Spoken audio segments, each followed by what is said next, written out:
In terms of the nomination process, in Britain, for instance, we see here, which is publicly stated, we don't know if ours is such, it says there are two routes by which people enter the system. One is nomination by an individual or a public or private sector organization familiar with the work of the candidate, and then submission by a government department that has identified a candidate doing good work within its sphere of interest. And perhaps this may be the process of nomination for us. You highlighted, made reference to something like that, but in this case, it goes on, and it seems to be standardized. And so what if they justify the national honor, saying, well, after all, we're predicating it on what we see go elsewhere? And in the Nigerian context, is it practically possible to say that that is what has been the case? There are some people, you can see their works, whatever they have done is public knowledge, isn't it? If you take Alhaji Aligo Dangote, for example, you don't have to ask questions or whatever it is. If the Manufacturers Association or the business community nominate him and say, look, this one guy has become an international business magnate and his tentacles are everywhere, employing thousands and millions of people left, right, and center, and the process in which he has achieved that has been of highest level of integrity possible, so be it. You wouldn't start questioning anything of that nature. If you take the banking industry, for example, if whether the person is alive or dead, if you look at the late Tayo Adenonekun, the former managing director of GTB, it was acknowledged that he was a man of the highest integrity possible. He built an institution that was acknowledged to be about the best in the country and the world, and he did not compromise whatever it was. And even in death, he can be honored with the highest level of something. So this is the kind of thing we are looking at. Somebody has distinguished and established a mark. We know that when all sort of problems were there in the banking system, GTB stood firm, was outstanding. They did not match with any. They survived it. They proved the highest level of banking ethics in whatever way possible. And that is what goes to demonstrate that, look, the guy was an institution. Even in death, you can see how he was honored. Do you get what I'm saying? You don't even need to ask somebody to say, look, this guy deserves the highest honor, even in death. But we see in all the papers, even though, well, it's not supposed to look at names at all, but, you know, we have a situation whereby we see why I honored Dangote, why Dangote got GCON, presidents defend the award, why Dangote, you know, it's on and on. Is it necessary? It is not. It's not necessary. In my view, it is not necessary. Not necessary in the sense that what is being done should have become an issue of common sense. So it is not. You don't need to defend it because it will have been known that this person deserves it. By the time the person's name is mentioned, he simply deserves it. Everybody will accept. We are not saying that we may not have some people who may be skeptical about it, but the generality of the people will simply accept it. So you don't need to defend any national honor you are given to somebody. And in the real sense of it, as you described that of Britain, how many people do you see get those national honors in Britain, in France, in Germany, in the US, or in Japan? Do you have hundreds of people? Is it practically possible to say that those people have done it in that way and I mean they do not do it and therefore don't deserve it? No.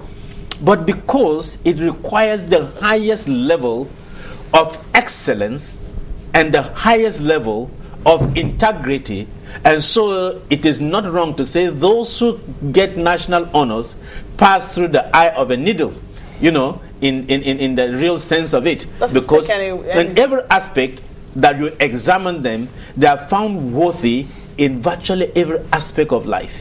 Do you see? Does this take anything away from the presidency?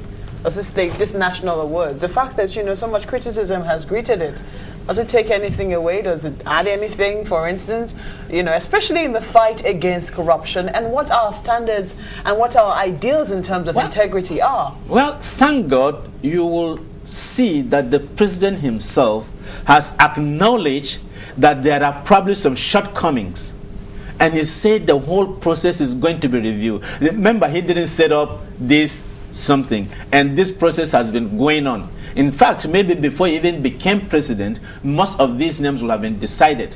Again, to just reject them may look politically unwise, but I don't think it would have been wrong to say that, look, let's trim down the list and have only those that are really worthy of it.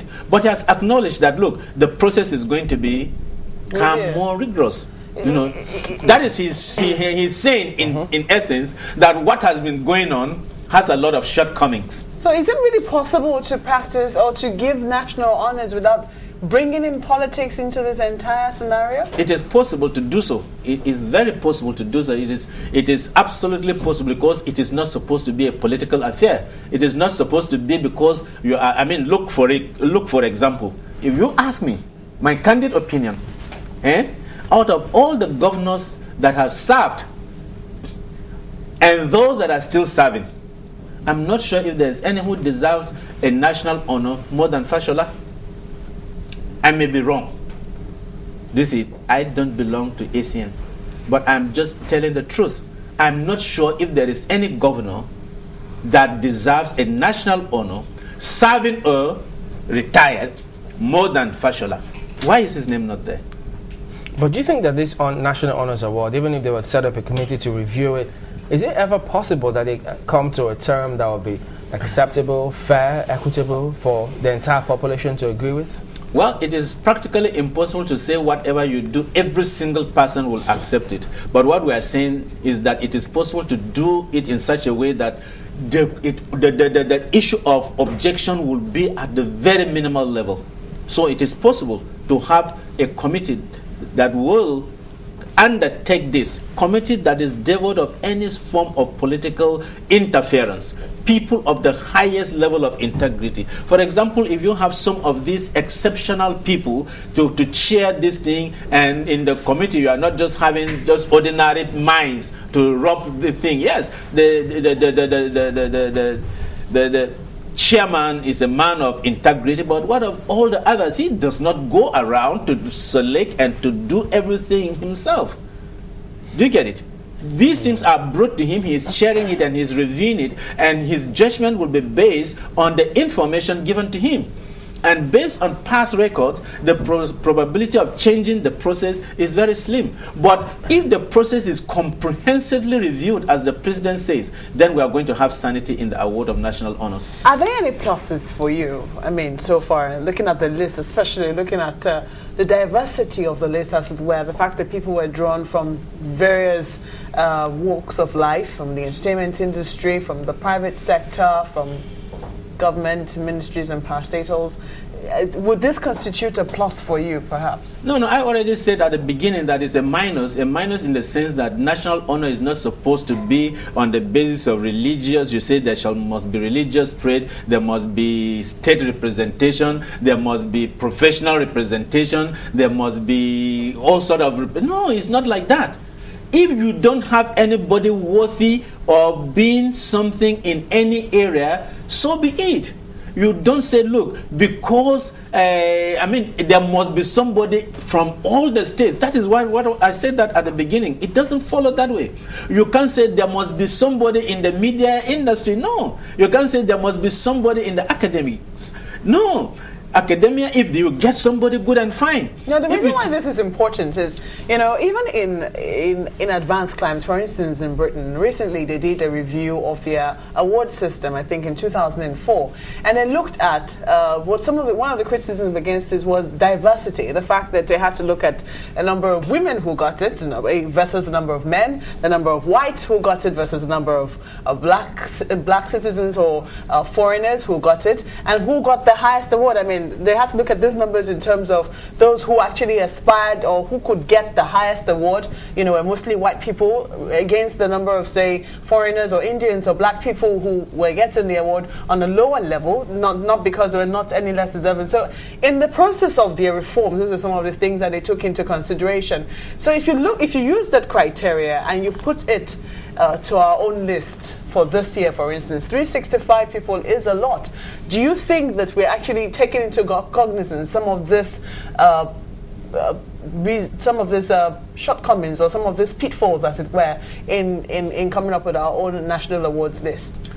What I'll say is that we are using what I'll say less than acceptable level of assessment and probably bringing in some certain mundane reasoning into it to appease different sections and communities and religious groups and professional diversities of people. Would that be mundane? For instance, assuming we have like 5, sorry to cut you, Dr. Dogo, but assuming we had like 5, we only say we're going to give 5 people this year. Yes. And of the 5, we must get a man, a woman, at least, or 2 women, 3 men, and all of these people. And I'm saying that it ceases to be a national honor. If out of the 5, all are women, so be it.